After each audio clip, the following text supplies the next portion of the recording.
탄핵이라는 게 대통령 개인 탄핵을 넘어서서 대한민국 체제 탄핵, 또 우리의 미래 탄핵, 우리 아이들에 대한 탄핵이기 때문입니다. 동의하시죠, 여러분?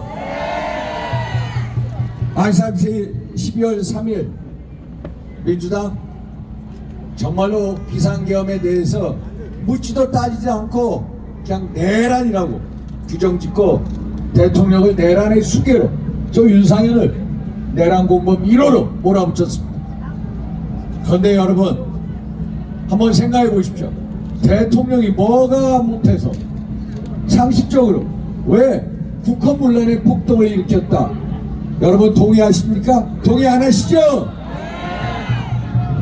대통령은 상식적으로 남은 임기가 2년 반이나 있는데 왜 비상계엄을 했겠습니까?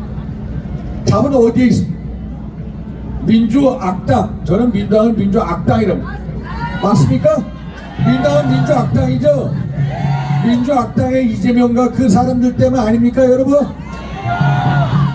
여러분, 이게 줄탄핵 하는데요, 한번 대한민국은 정부 기능 자체가 무너져 버렸습니다. 윤석열 대통령의 취임에서 탄핵당할 때까지 32개월 동안 민주당이 탄핵소추안 발의한 게 29차례, 거의 한 달에 한 번 꼴입니다. 그런데 대한민국 정부 수립 이후에 문재인 정부 끝날 때까지 탄핵소추안 21번밖에 안 됩니다. 얼마나 이 정부를 못살게, 작동을 못하게 만든 거 아닙니까, 여러분? 맞습니까, 여러분?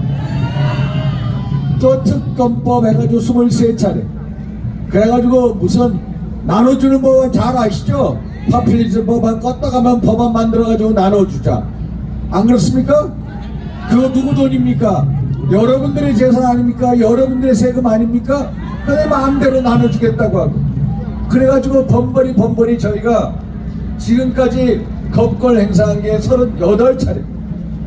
올해 예산안으로 정부가 내놓은 액수가 677조 4천억이죠. 그런데 정부 여당하고 협의 없이 마음대로 4조 원 이상을 삭감시키고, 정말로 중요한 원전 예산, 국방 예산 이런 데에는 못 쓰게 해놓고, 국회 특활비는 무려 200억 가까이 해놓고, 대통령실의 특활비 문재인 때 얼마였습니까? 90억이 넘었을 겁니다. 그런데 완전히 영원으로 만드는 거 아시죠, 여러분? 대통령실 특활비가 하나도 없습니다. 경찰도 없고 검찰도 없고 감사원도 없고, 세상에 이런 집단이 어디 있습니까? 제가 지난번에 트럼프 대통령 취임식 때 미국을 다녔습니다. 미국 조회에 있는 사람들이, 야, 대한민국은 도대체 어떤 나라냐, 이게 어떻게 이렇게 줄탄핵을 해대고 또 대통령을 탄핵시 구속까지 시키냔 말이야. 도저히 이해 안 되는 나라다. 그리고 1차 탄핵소추안에 나와 있는 윤석열 대통령이 북한과 중국과 러시아를 적대시하고 일본 중심의 기이한 외교정책을 고집했다.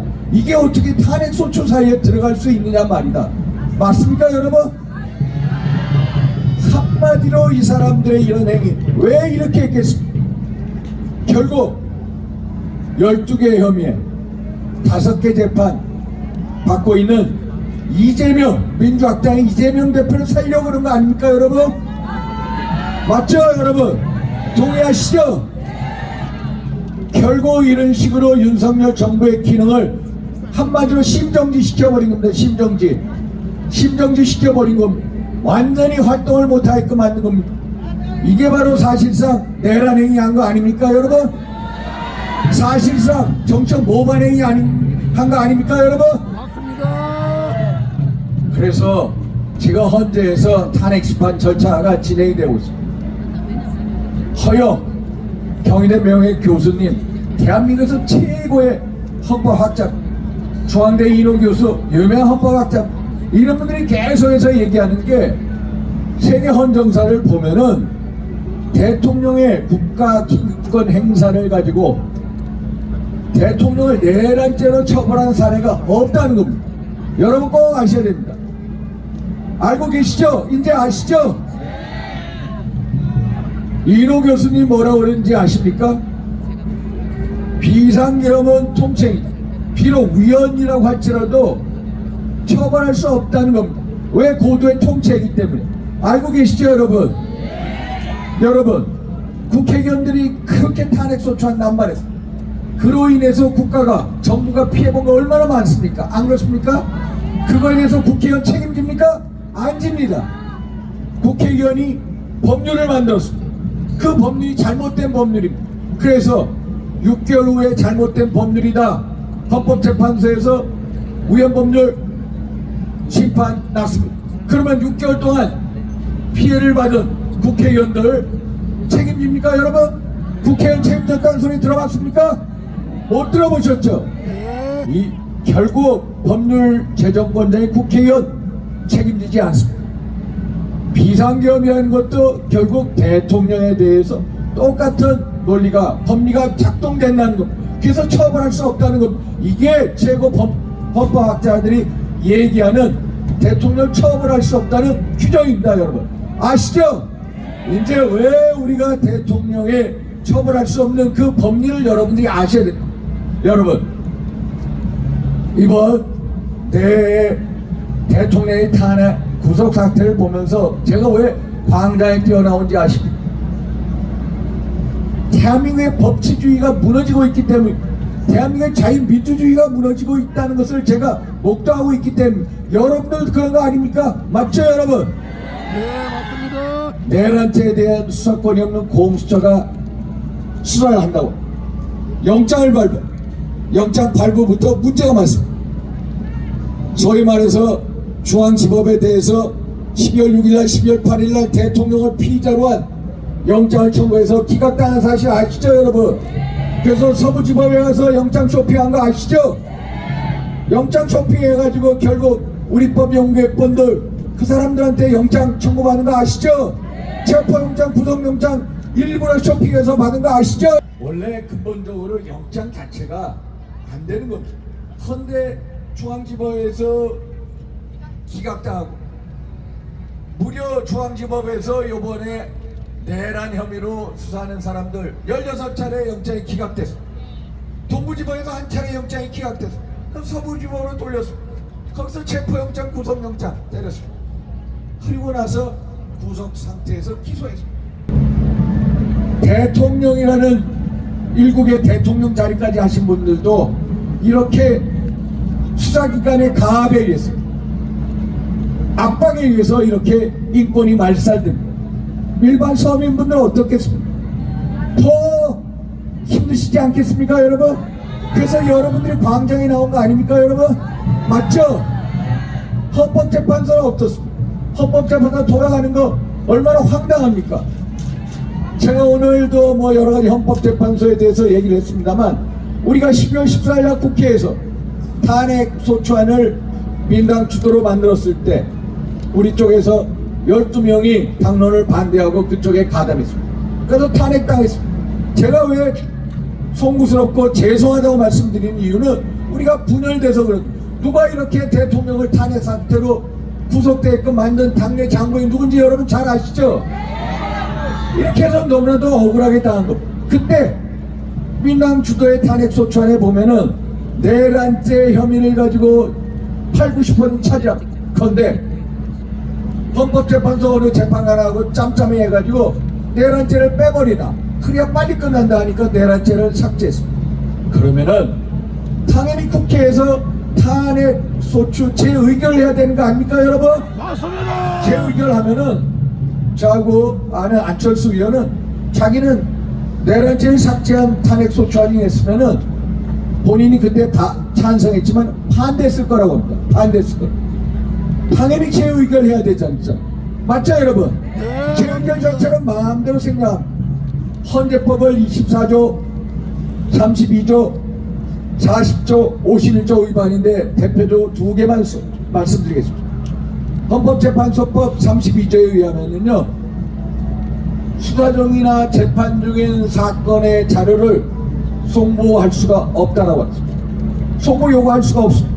그런데 현재 내란죄나 혐의로 해가지고 구속 상태에 있는 장군들에 대해서 검찰이나 경찰이나 수사한 자료를 송부 촉탁을 해달라 탄핵 소추단이 얘기하니까 그거 요구를 들어줬습니다. 이게 헌재법 32조 위반. 또 하나 헌재법 40조를 위반했습니다. 탄핵 심판을 할 때는 형사소송법의 규정을 준용하기로 되어 있습니다. 여러분들이요 경찰에 가면은 또 검찰이든 예를 들어서 수사기관에 가면은 저는 그런 피해 사례 많이 봅니다. 막 윽박 지르고 이거 하러 저 하러 해가지고 회의하고 그래서 자기도 모르게 막 12시간 이상 보면 정신이 혼면상을 막 쓰고 나옵니다. 그쵸?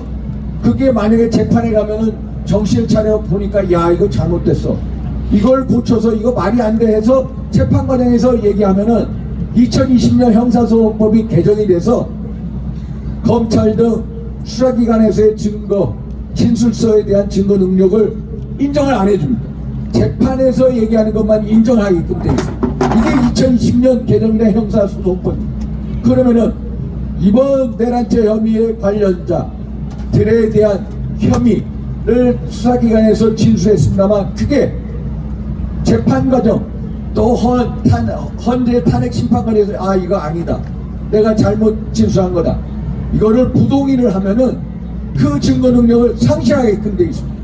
그런데 이 사람들이 주요 증인들이 이거 아닙니다 증거 능력이 없습니다 부동의합니다 하는데도 헌재에서는 증거 능력을 인정하겠다는 겁니다. 이게 형사소송법 규정 위반인 것. 그래서 헌재는 헌재법 스스로의 규정과 절차를 어기고 있는 것. 그래서 여러분들 헌법재판소 믿습니까? 신뢰합니까? 아니죠 여러분. 젊은 분들은요 55%가량의 헌재를 인정을 안 합니다. 헌재가 대한민국 법체 최고 보루라고 하는 그 기관이 이제는 불공정의 대명사 불공정의 극치. 그래서 헌법재판소를 반헌법재판소다 위법재판소다라고 얘기를 하는 겁니다. 심지어 우리법 연구의 사람들이 조정한 데서 우리법재판소라고 얘기하는 겁니다. 잘 알고 계시죠 여러분? 네. 그래서 헌법재판소에서 저는 탄핵소추안을 기각해야 된다고. 왜? 절차적인 위법이 있기 때문에. 헌재가 스스로 위법을 한 게 무려 10차례나 된다. 10차례 10건이라는 건 이게 허영 교수님이 신동아라는 잡지기관들에서 주장한 것. 그래서 각하돼야 된다는 것. 내란죄 부분을 넣었다가 뺀 것부터 재의결 절차를 안 한 것부터 시작해서 헌재법을 스스로 어긴 거에 대해서 결국은 각하가 답이다.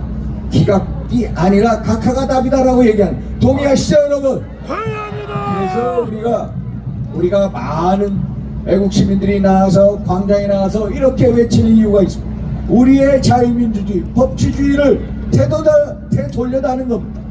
제발 헌법재판소가 이 사법부에 대해서 신뢰를 얻게끔 제발 탄핵안을 각하시켜달라는 겁니다. 아시겠죠 여러분?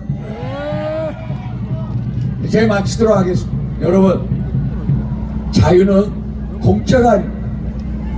우리가 가지고 있는 자유 법치주의는 우리 애국 선열들의 거룩한 투쟁 속에 그것을 지켜왔습니다.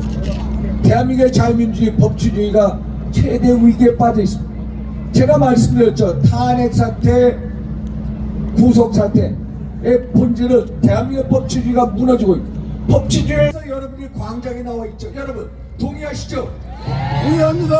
그래서 자유를 법치주의를 지키기 위해서는 우리가 투철한 강력한 책임의식, 의지를 가져야 됩니다. 동의하시죠 여러분? 우리가 그 투쟁의식에 책임감을 잃어버리고 그 자리에 전체주의가 파고들고 포퓰리즘이 파고들 겁니다. 그 세력이 누구인지 여러분 잘 알고 계시죠? 민주악당 세력인가 잘 알고 계시죠? 그 사람들도 좀 어떻게 나옵니까? 우리가 광장에 나와서 얘기하고 카톡을 하니까 카톡 검열하겠다. 유튜브, SNS 검열하겠다. 여론조사 기관 조사는 특이만 세상에 우리 우파 정부에서 집권했을 때 이런 얘기 한 적 있습니까 여러분? 없죠? 저 악당의 세력들이 무엇을 지향하는 우리 사회를 어떤 전체주의 사회로 몰아가는지 잘 알고 계시죠 여러분. 그래서 여러분들이 여기에 나와서 성조기 태극기를 들고 있는 거 아닙니까 여러분. 동의하시죠? 우리의 태극기 또 성조기가 대한민국 그 자체를 상징하는 겁니다. 맞습니까 여러분? 그것은 바로 우리의 자유민주주의 법치주의를 상징하는, 맞습니까 여러분? 우리가 자유민주주의 법치주의를 지키는 우리의 거부할 수 없는 운명인가 아시죠 여러분? 그 운명은 우리들이 광장에 나와서 이렇게 외칠 때 또 태극기와 성조기를 들 때 이루어진다는 거 잘 아시죠 여러분? 여러분 끝까지 태극기와 성조기를 들어주십시오. 여러분 광장에서 끝까지 광야에서 싸워주십시오. 아시겠죠 여러분? 우리 3.1절 광화문에 집결하는 거 아시죠? 광화문에 많은 분들이 나오실 겁니다. 우리 선현보 목사님 어제 우리 전홍길 선생님 또 김병 목사님이 저 어제 국회에서 기자회견한 거 아시죠? 그거에 대해서 정광 목사님 오늘 허리에 뭐 이 발목 아픈 거 아시죠? 저도 어제 못 나오셨는데 같이 뜻을 같이 하기로 했습니다. 그래서 여기도 집회가 빨리 끝나는 대로 다 광화문에 모이기로 했습니다. 알고 계셔야 됩니다 여러분. 우리는 하나입니다. 아시죠? 우리는 대통령을 살리고 대한민국의 자유민주주의 법치주의를 수호하는 저 악당의 어둠의 세력에 맞서서 대한민국의 가치와 근간을 지키는 빛의 세력이라는 거 알고 계시죠 여러분? 그래서 우리 빛의 세력들이 한데 뭉쳐야 합니다. 우리의 체제를 위해서, 우리의 가치와 우리의 근간을 위해서 한데 뭉쳐야 합니다. 알고 계시죠? 그래서 우리가 다 3.1절 광화문에 나와서 우리 대학생들도 마로니에 공원에서 끝나고 다 광화문에 집결할 거예요. 고등학생들 집결할 광화문에 모여서 결국 대한민국의 자유민주주의 법치주의 수호를 위해서 우리 다 함께 3.1절 날 외칩시다 여러분. 외칩시다 여러분. 자유민주주의 법치주의 수호를 외칩시다. 여러분들 앞에 저 유상인이 항상 함께 하겠습니다 여러분. 감사합니다. 감사합니다. 감사합니다. 고맙습니다. 네, 윤상현 의원님. 자, 국민의힘당 국회에서 오셨으니까 고 마지막으로 한번 외치도록 부탁드려도 되겠습니까? 네. 네, 윤상현 의원입니다. 윤석열 하면 대통령하고 우리 지금 안산 하고 우리 하시고 정광 탄핵 하면 각하하라고 하시죠. 국민의 윤상현 윤석열! 대통령! 윤석열! 대통령! 윤석열! 대통령! 탄핵! 각하! 탄핵! 각하! 탄핵! 각하! 감사합니다. 감사합니다. 우리 윤상현 의원님께 함성으로 보답해 주시기 바랍니다. 보답해 주시기 바랍니다. 정광훈 목사님과 함께 감사합니다. 감사합니다. 윤상현 의원님 오셨습니다. 할렐루야. 감사합니다. 예. 우리 의원들도 다 나오십니다. 연단에는 안 올라와도 당원분들하고 다 나오십니다. 기대하고 계세요. 감사합니다. 예, 우리 윤상현 의원님이 자, 고생해 주신 우리 안산 윤상현 국민과 의원님께 함께 한 번 하셨습니다. 더 큰 박수. 우리는 이겼습니다. 할렐루야. 우리는 이겼습니다. 자, 예, 우리는 우리 젊은이, 이겼습니다. 우리 아이들이 우리 안산 정광훈 목사님과 함께하는 국민대 한번 이렇게 올라갔습니다. 한번 너무나 들어주시죠. 많은 분이 시작해봐. 우리 자, 우리 윤상현 국민의힘당 의원님이 함께 하셨습니다. 주님을 찬양합니다. 보시겠습니다. 우리는 큰 이겼습니다. 박수 보시겠습니다. 3월 1일 날 보겠습니다. 3월 1일 날 광화문 광장에서 만나겠습니다. 주님을 찬양합니다. 할렐루야. 우리 안산을 축복합니다. 감사합니다.